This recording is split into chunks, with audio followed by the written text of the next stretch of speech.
think through how you can provide as much value to them with this new experience so that they have no reason to not convert, right? Mm-hmm.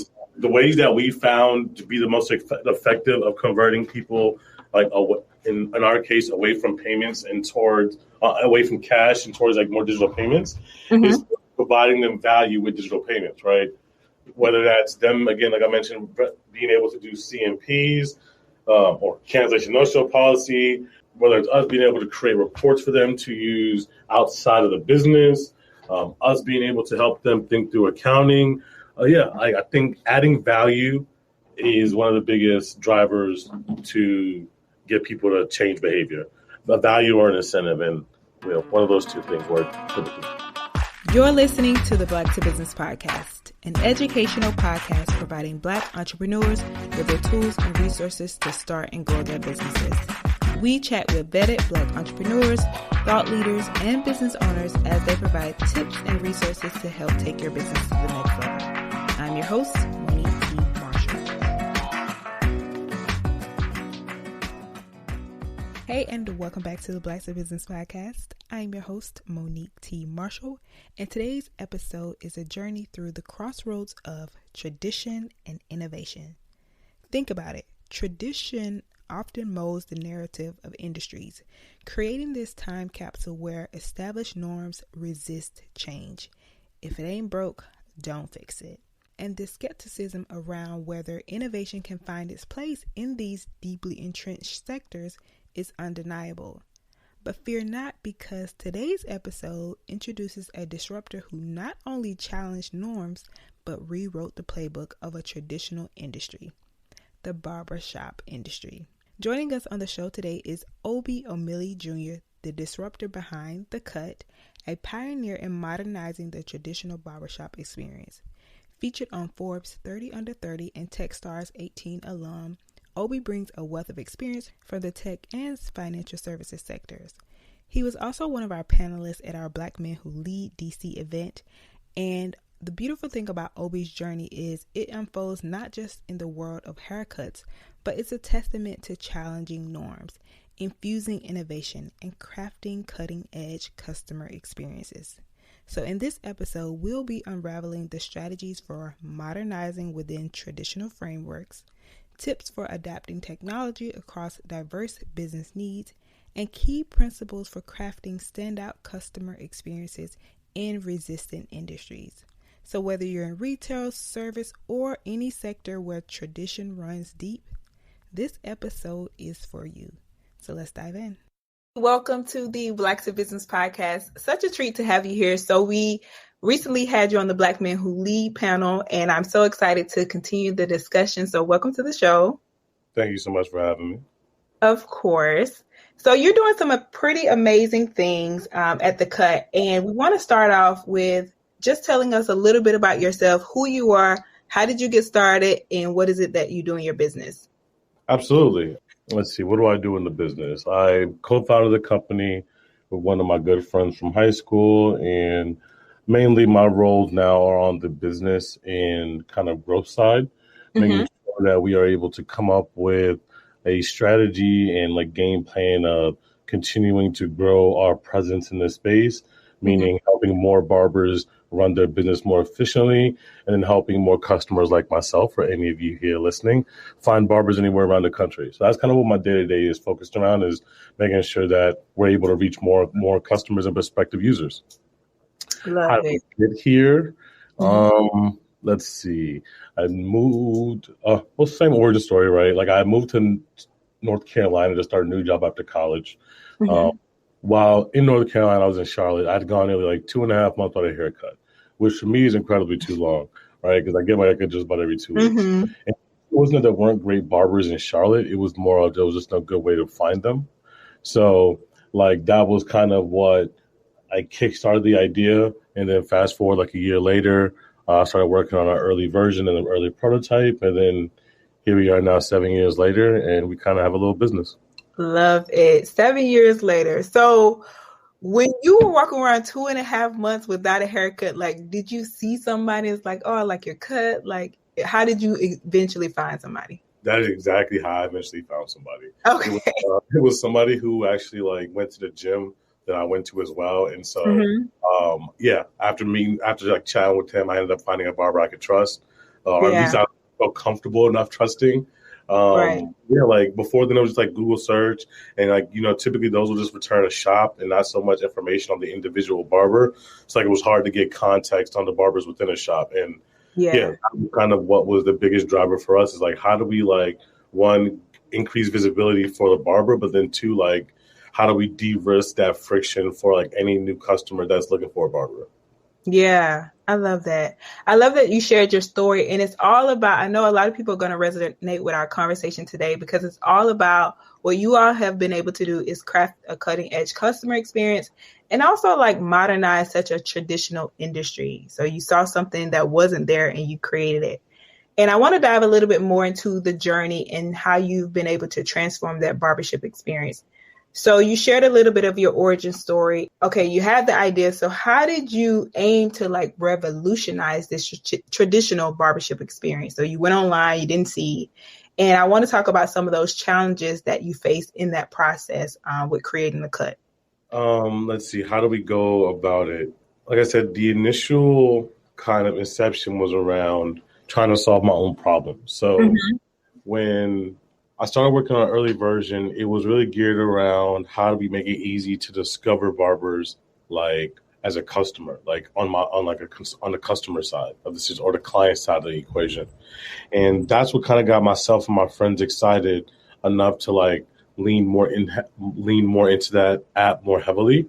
And once we showed this to barbers to kind of act, they would be willing to be on something like this, we quickly learned that they had huge issues running and managing their businesses, and that they were looking for a solution to help them be more efficient as entrepreneur, right? You think about barbershops traditionally, a barbershop is going to be like within a strip mall maybe, or like on a corner on the street. And like the way that most barbers are going to get business or visibility is through like word of mouth, foot traffic, or something that's a little bit more manual process, right?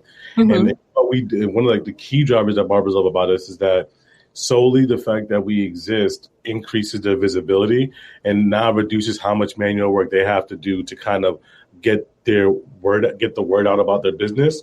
We're able to make them more visible, whether they're in, a suite, which is now more kind of like tucked away in locations, or like a traditional brick and mortar.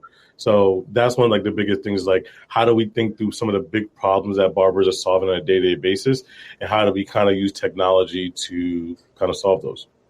I love that. And let's get into some of those features that you all have created over time. So can you provide some examples of those features of innovations within the Cuts platform and kind of talk about how does it work? So if someone is listening, what would you say, how does it work, and some of those features that have really improved their customer experience and efficiency for barbers? For sure. I mean, there's a bunch of different things. Like I said, one of the main ones I just mentioned is kind of like our search feed for customers. Clients can now kind of like search through the Cut like you would on OpenTable, Yelp, or like Google, and look through results. You can kind of find barbers anywhere around the country. So now barbers, again, like no matter whether they're here in DC area or they're out in Chicago or across the country in LA, you can, from here in DC or in Nebraska, you can look up any of these barbers and book an appointment with just a few clicks, right? Another thing that we've done is we've kind of democratized a lot of financial tools and made it accessible to barbers. Now, any barber using our app can essentially have their own POS system on hand, and they don't need any external tools to process payments. Now, barbers can accept digital payments from whether it's like an Apple Pay or any other digital wallet, credit card, or any other kind of like tap to pay method. We've given barbers that ability to process transactions without any need for external tools. So those are some of the key things we've done. I'd say other like more like fun features we've rolled out that barbers and clients love are around like our loyalty and referral programs. Similar to like, like what the corner, think of a typical ice cream shop and you get like, every X ice cream you buy, you get a free one. We've given barbers the ability to like build out their own versions of loyalty programs so customers can earn as they frequent their favorite barbers. And then similarly, we've enabled barbers to set up referral campaigns so that they can leverage their existing customer base to help them grow. And then in that sense, both the barber and the customer win because the client gets a discount as the barber gets a new customer. So, yeah, we've tried to think through what are some of barbers' biggest problems and can we, again, use technology to, design a solution that fits within their day-to-day workflow. I love that referral system because it's that's how you see somebody on the street and it's such and such sent you. So now I get an incentive for referring. Love that. And so, Obi, you've mentioned being in business for over 7 years. So in your experience, what is the key to crafting a cutting edge customer experience, especially in industries that have really been slow to change?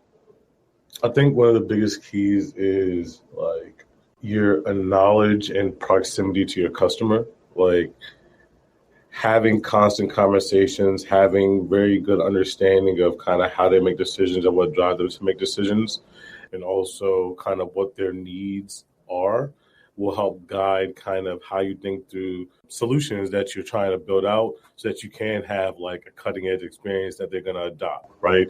Because there's no point of having a super dope app or some super dope product that no one ever uses because it didn't get adopted, right? So some of the things that we found is, again, being very intentional to communicate with our customers very often and thinking through what are their biggest problems. And I would say one of the first things that we did in this respects is when we built out theCut, to your point, right, the barbering industry is a very historic industry. Has been around for a long time, right? But at the same time, it was slower than some of its counterparts to adopt technology, right? So one of the things that we did was, although they did not accept technology, they were still using the popular social media apps. So in that, we decided that we were going to take a mobile first approach when building out our solution that they were going to use, and then also make sure that it was designed in a way that felt familiar and similar to the social media app that they were used to using, right? Because we wanted to reduce the burden of learning how to use a new app. We didn't want to start with the web-based solution because in barbershops, there aren't typically any desktop solutions, there aren't any desktops, and barbers aren't really running their business off of a computer. And so going mobile first was one of the big things that gave us an advantage earlier on, is because a lot of the existing solutions or could call alternatives were all web-based. So coming mobile first and thinking through how do we design it very similar to a social media app is one of the things that allowed us to, capture a lot of barbers out the gates. That's great advice. Yeah, technology, even if we don't want to, because I'm a desktop person, but I realize that might not be what my customers like. So being able to adapt, I love that. And so you all have also raised capital and just more so in your beginner stage, your journey. So for you, what was it like building out and then also eventually getting investing? And I asked this question because of being in a more, like you said, it was slow to catch up in the barbershop industry.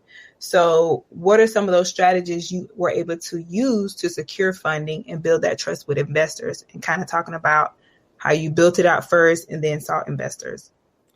For sure. I mean, I think to your point, the fact that it was in the barbering industry definitely made it a little bit harder to raise funds because the people who could invest in businesses didn't necessarily have context in the barbershop industry, right?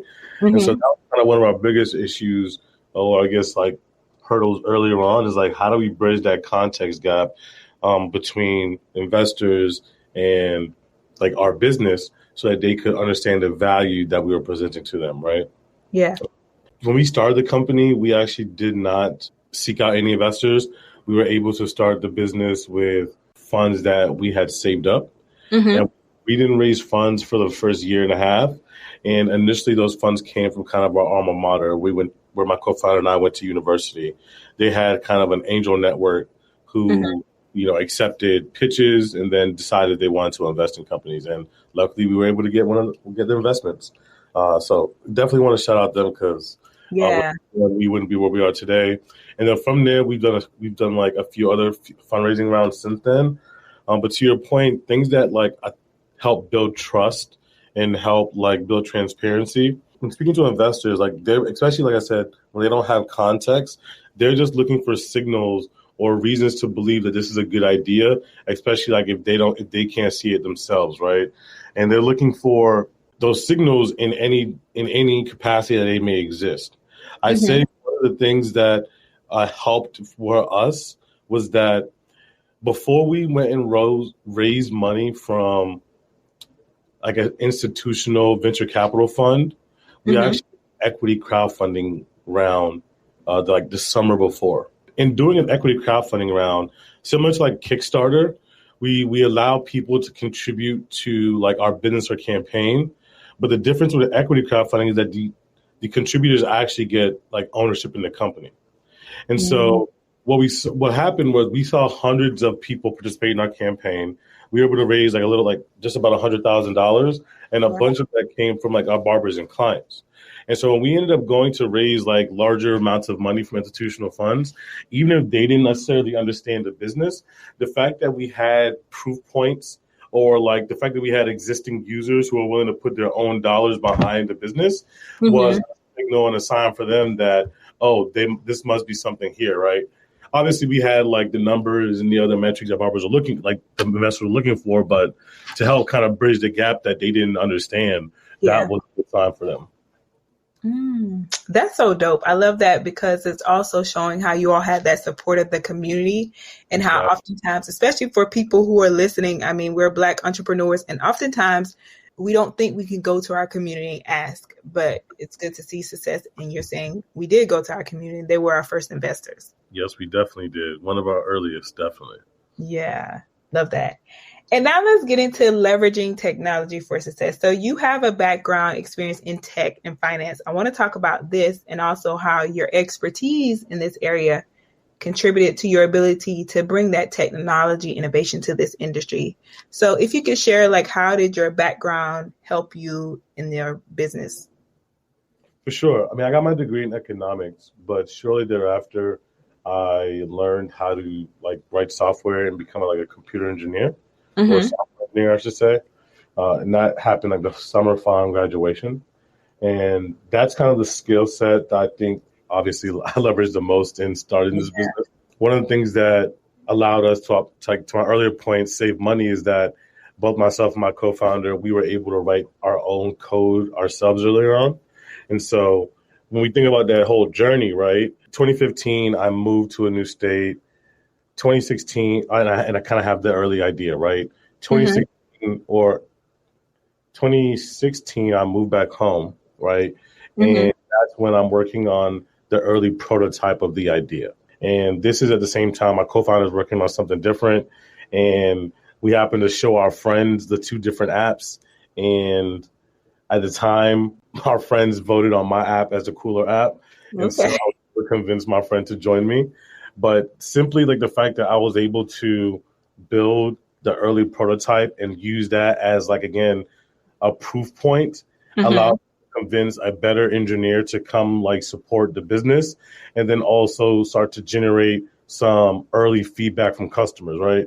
And that early prototype is what we were able to present to some barbers to see if they were willing to like use this type of solution.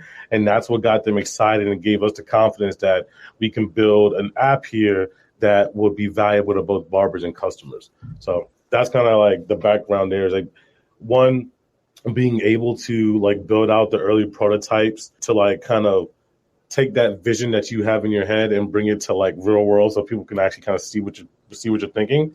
But then beyond that, both, again, my co-founder and I being one, we're in barbershop culture. We've been going to barbershops our entire lives. And then also having the lens of being technologist, I think allows us to think through some of the problems that the industry has with technology first as a solution, which allows us to, be more efficient and be more effective in kind of how we think about solving those problems. Okay. And how has it been for over 7 years, like now working with a close friend? Like, how has that been? I think it's been great, honestly. I think we're continuously, we're still the greatest of friends. I would say one of the things that worked earlier on is that when we did have like arguments or disagreements, as many people do, Like we would usually go play basketball afterwards. And like, after playing basketball, we'd be able to have like full conversation or whatever else we needed to. Frustrations were worked out on the court. But yeah, I think it's been great. Yes. It's great. You have that trust with each other, and it's like you don't have to worry about anything else, and you like know that each of you have kind of the right motives behind what you're working on. So yeah, I think we also like trust and respect each other on each field. He is like he owns our technology and our product now. He like runs everything under that side of the business, and then he completely allows me to run what's on the other side of the business. And so, yeah, I think having that trust and respect definitely bodes well for us. Yes, I love that. And I asked that because, of course, we're talking about technology. And most times when you see tech companies, it's, it's co-founders. So understanding like how you all work and the dynamics, that's amazing. And, of course, being childhood friends. So sharing that.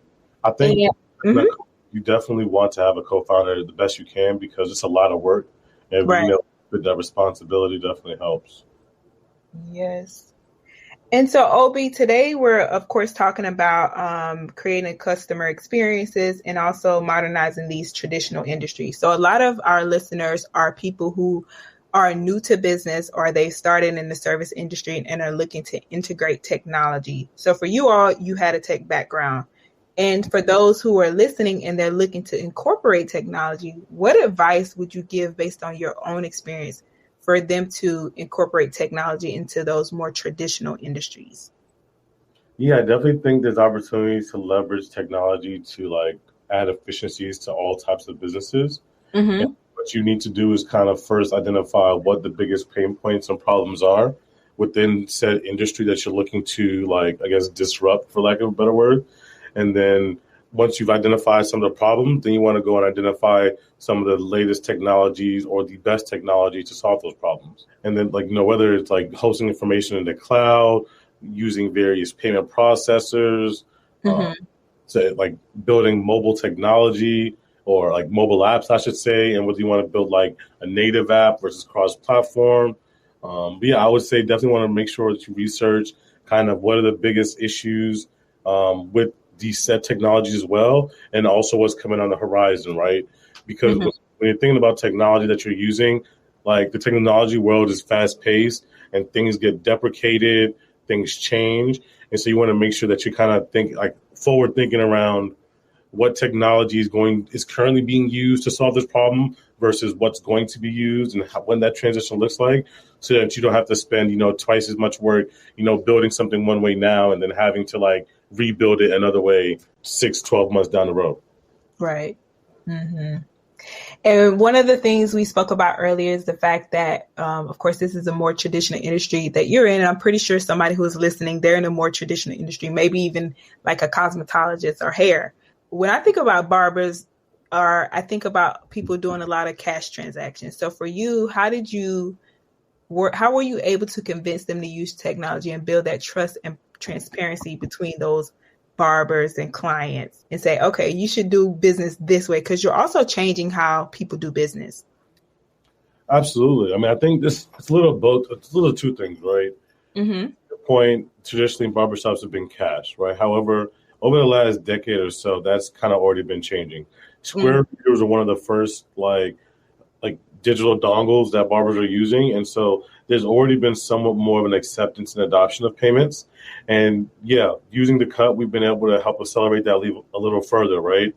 How we've done that, we've built features around its usage that barbers find value in, whether it's like cancellation no-show policies, the ability for barbers to kind of protect their time by implementing that policy. And then now when using that policy, you have to use digital payments, right? So certain things like that have allowed barbers to adopt payments at a higher rate once they see how it can help grow their business. I'd also say like we've built reports for them, call it like annual reports. We're looking at building a little bit more granular reports that barbers can use when it comes to like trying to get a home or trying to get a loan. And so when we help them digitize their payments, we've helped them build a better report and data set that they can use when they go out to talk to various financiers. And that's helped with them, landing financing. And when we've packaged up the different types of value adds, those are ease that which we've helped barbers adopt payments because they've seen that, oh, okay, using digital payments and processing more transactions actually helps me run my business better and also helps me in other aspects of my life. Mm-hmm. That's so dope. Oh, so forward thinking. I love that. And so one of the things you also just spoke about is the constant evolution of technology. So how do you ensure that theCut remains at the forefront of innovation in the barbershop industry while attracting further investment? Absolutely. I mean, I think kind of what I mentioned earlier is like our closeness to our customers.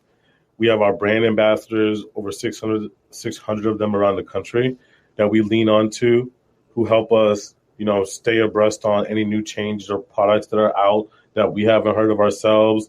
We follow all like the popular pages and industry leaders. We have relationships and we communicate with them on a regular basis so that we know what's going on in the industry, right? And that closeness allows us to understand, again, where they are, how often they're there, what's going on, and how we can best position ourselves in the industry and in the marketplace. So yeah, that's kind of how we stay abreast on what's new and what's going on within the barbering industry. And then on the technology space, again, similarly, we follow all the tech blogs, all the various tech companies, and anytime something new is released that we think can add value to our business, we definitely are early adopters ourselves here. So we're frequently in beta programs that allow us to kind of get early look at some stuff. Yes, continuous learning. Love it. All right, now let's get into connecting service providers and customers. So for those who are listening, so theCut's mission is to connect both sides of the equation. Can you explain how this connection benefits both the barbers and the clients? Sure. I mean, when you think about a barber, throughout his workday, he's cutting hair, or they are cutting hair, I should say. And when they're cutting hair, they should be attentive 100% to their customer. Because when you're sitting in a chair, you would hate for your barber to stop mid-cut to answer a phone call, respond to some bunch of text messages, try to schedule appointments. So one of the biggest value adds that we provide with, the app is that a barber can completely set up their business in their schedule. And then as a customer, when you open the app and try to book with your barber, you can see when their availability is and book it at your convenience. And the barber has to do nothing now. And so the barber can continue to service their customers uninterrupted throughout the day and just look at their phone and see their schedule fill up and clients walking into the shop and sitting in their chair. And so on the barber side, we're reducing a lot of those touch points that kind of, extend haircuts or add more friction in your day. And on the client side, we're adding that convenience and that reliability that, hey, I can book this whenever I want and know that when I show up at 2:00 for my 2:00 appointment, I'm sitting in that chair next. Right. Yeah, that's a perfect example of like enhancing that customer relationship between the barber and the client. And so that's one of the examples. Any other ways that you've seen that there has been an enhancement between those relationships that create a better experience for both parties? I think it was similar to what we talked about earlier. Well, I'd say two things. Similar to what I talked about earlier, the loyalty campaigns, right? Now clients can actually earn like discounts on their haircuts when they go to see their barber frequently. And so clients have loved that because who doesn't love a free haircut every so often, right? Right. On the other side of that, I'd say it's more of a doubling down on the first thing I mentioned around, knowing as a customer when I show up that I'm going to be next in the chair. Barbers continually mentioned to us that because they use our app, one of the biggest kind of improvements that they've seen themselves make is the addition of accountability, right? Or the embodiment of another layer of an accountability. And when they have to use the app and when they see a schedule and they know that they have clients waiting on them, they hold themselves to a higher level and standard of accountability, which they didn't have before. And that paves the way for a better customer relationship, which will lend itself to higher tips and more customer retention. And so barbers mentioned to us that they have just become more accountable as like business owners because they now kind of have this app that has professionalized their business in a way that it wasn't before. Yes. And so, Obi, for you, of course, you have support. We have a lot of people who are just starting out or they're in their more earlier stages of businesses. And they're like, oh my God, it seems like there's so much strategy that goes on. And I'm pretty sure you all do a lot of, talking to your customers to see what they want, market research. And so for somebody who's listening, they're maybe on a smaller scale and they're a service-oriented business. What are some tips or advice you can give them to allow them or show them how they can create a stronger connection between themselves as a provider and the customers so that they can improve their industries? Because maybe they're in an industry that isn't as modernized, but they're looking to help advance their industry. Yeah, I mean, I would say, like, as you mentioned, surveys, right? Mm-hmm. Build out customer lists as best you can. Talk to these customers. Build out a page on social media or a Facebook group. Talk to customers there. Find existing Facebook groups. Send your surveys there. Mm-hmm. Like, go meet these professionals or customers in real life and talk to them. Like, do whatever you can to talk to people as much as and often as you can. And that's how you learn, right? Go to the industry expos and trade shows and just talk to people there, because more than likely at the expos, you're going to find people who are more innovative and more on the forefront of what's going on in the industry. So finding opportunity to talk to people who can, actually make, or better, people who actually have like insights that can add value to you. Mm-hmm. And yeah, that's what I would just say. As often as you can, try to talk to as many people as you can. Yeah, good advice. And now let's get into some of the successes from theCut. So what are some of the significant milestones and successes that theCut has achieved in modernizing the barbershop industry? And how did these milestones impact the business? For sure. Let's see. What are some of the most recent milestones we've had? I would say most recently we have crossed the point where there are more searches for barbers on theCut than there are on Google, which was exciting. Mm-hmm. Have crossed, we just about hitting 6 million users. Wow. We're about to hit 2 million appointments booked monthly. And I would say we crossed 1.5 million kind of new matches made, meaning that people discovered a new barber on theCut. So those are some of the four most recent achieved, milestones we crossed. And how do they impact our business? I would say, namely for the last one, the number of matches, that's not the biggest value that we talk about we add, right, for barbers is we're becoming a discovery platform in a way that hasn't existed before, right? As a customer looking for a new barber, you come to theCut, and as a barber, you're getting new clients in a way that you haven't been able to in the past. Right. And the fact that we've created over 1.5 million of those new relationships, to us, we're super excited about, because that has translated to something like $30 million in new revenue for barbers around the country. And then similarly with the other kind of like the search milestone, that again is more around discovery, right? People trusting theCut more as a place to find barbers than anywhere else in the world. And that's kind of what we want to continue to hone our hat around, or hang our hat on, I should say, is how do we become the best place for people to discover barbers and the easiest place for a barber to get booked. Right. That is big deal things. Congratulations. That is so great.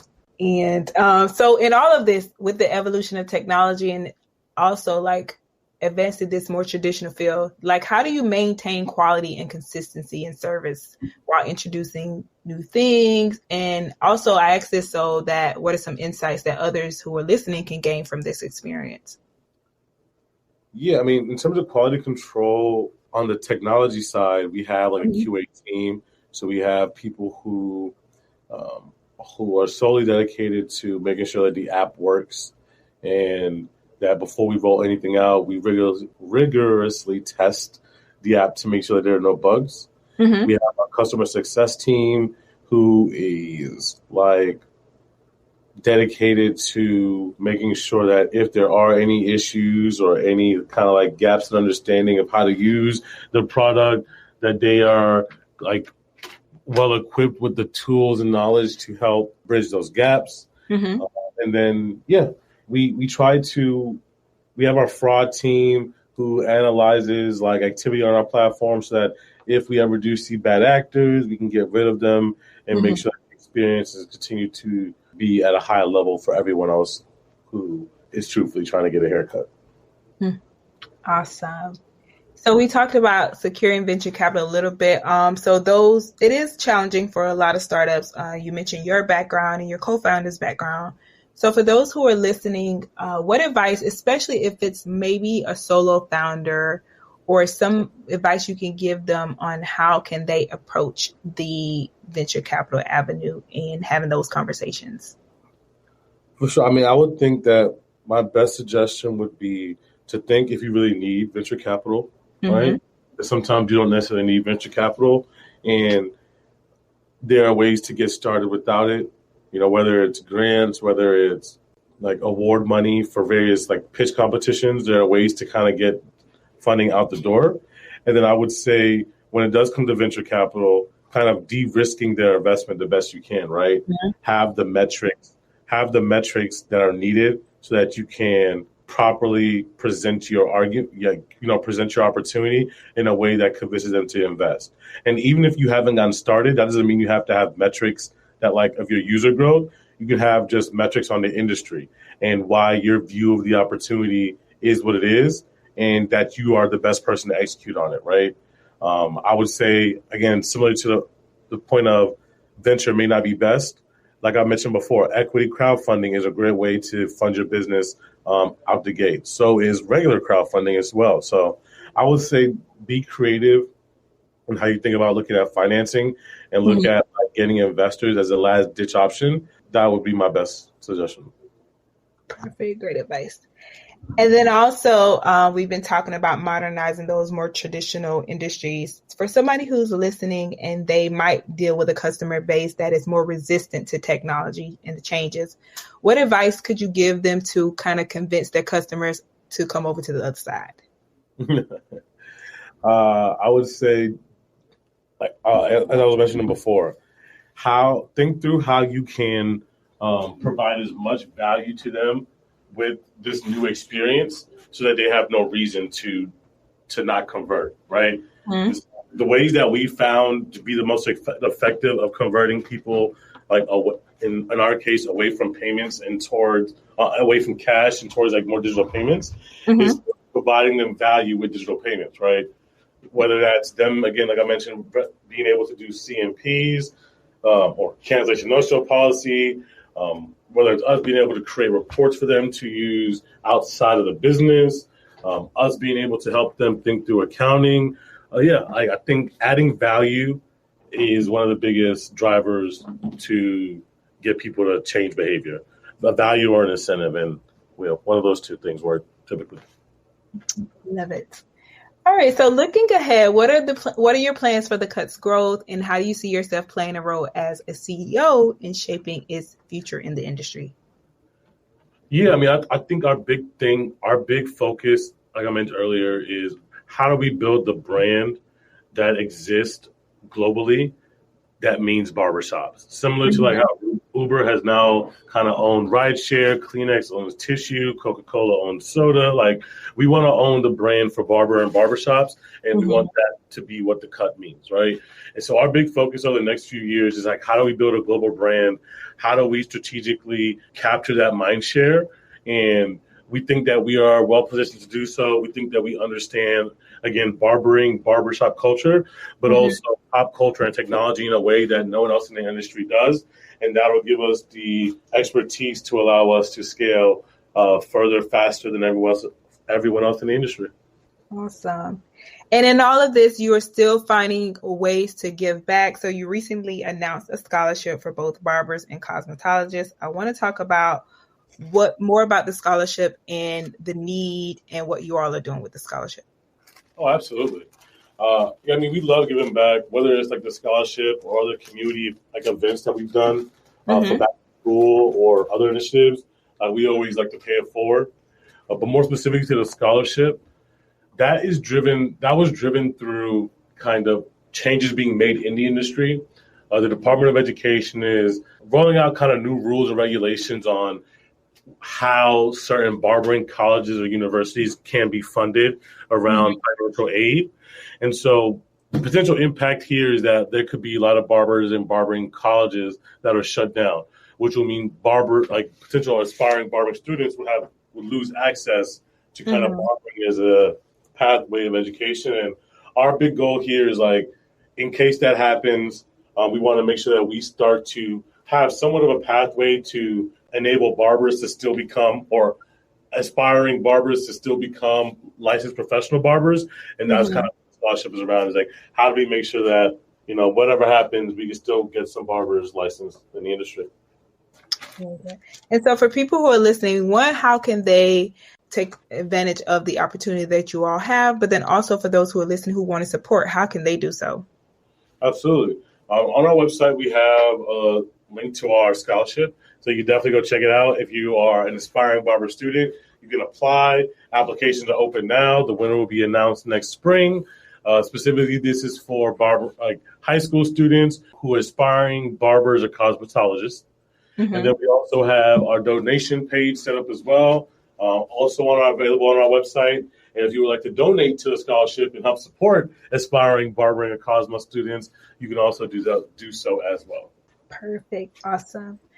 All right. So now for you as a leader, what are some tools and resources that you used or have used in your entrepreneurial journey that have really helped you?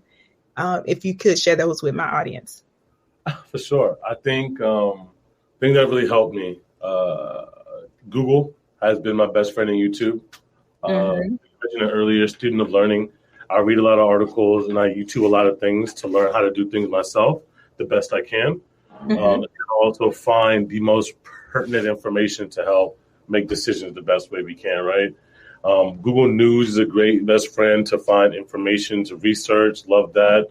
ChatGPT now is my favorite researching tool, right? And a lot of the AI tools is adding efficiencies however you can. I'm a fan of Notion. It's the best wiki and project management tool. What else do I love? Yeah, there's a lot of small tools in there. Happy to give more, but yeah, anything that kind of makes my day more efficient is my best friend. I live in my notes app, so there's that. Got it. We'll definitely put those in the show notes. And then for someone who's listening that is in their early years of business, what advice would you give them? Experiment early and often. Test your assumptions, qualify them. If you are proven wrong, learn, change, and adjust. Doing the same thing over and over and expecting change is insane, and no one wants to be insane. And yeah, I would just say prioritizing, having a framework around experimenting and learning as often as you can, because time is the one asset you never get back. And effectively using your time to learn as much as you can is the best way you can build an advantage through knowledge and insights that no one else will have. So yeah, I would say experiment and learn as often as you can. Perfect. And now for a quick round of not so serious business. So quick questions. Which TV show do you wish still aired? Which TV shows do I wish still aired? That is a good question. So I'm much more of a movie person than TV. You know what? House. I loved House. I've heard them. Okay. TV's your house. All right. And if your business had a theme song that played every time you enter the room, what would that song be and why? Oh man. Probably something by Drake. I'm a Drake fan. Stay Draking. Got it. And then what's the most, because I know y'all be on social media. So what's the most random social media account you follow? The most random one I follow?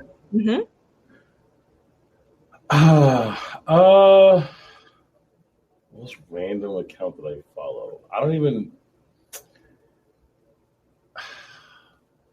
you know what? It's this guy who paints in an Altoid can. So he puts a couple drops of paint in an Altoid can and he paints